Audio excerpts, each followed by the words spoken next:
You're gonna need a good clean pan for this.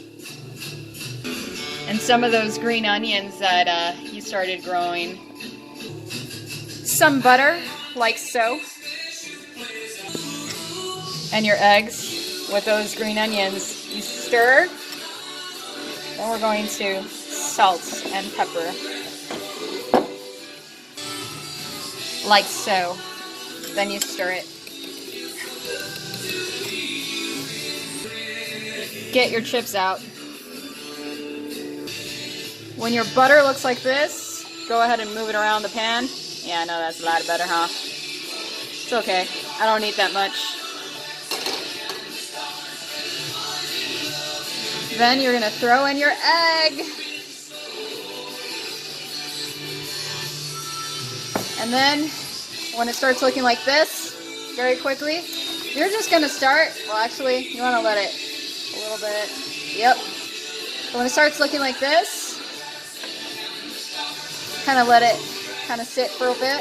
You're gonna start throwing chips in there, like that.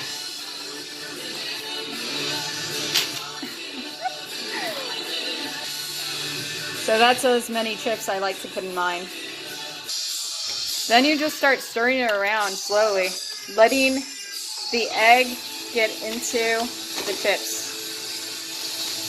Like so. Sorry guys, trying to record with one hand and trying to make this. So obviously I stirred it, got a little bit of the butter on the chips. I'm not telling you this is the healthiest thing, but it's pretty healthy overall. You're gonna raise the heat just a little bit more until it looks like that. So you're basically going to cook it to when it looks like this. This is my preference for that whole song, God Bless Texas. Then it's done. Just turn off the heat and let it sit for a little bit. Make your coffee. Put it in your favorite plate like this.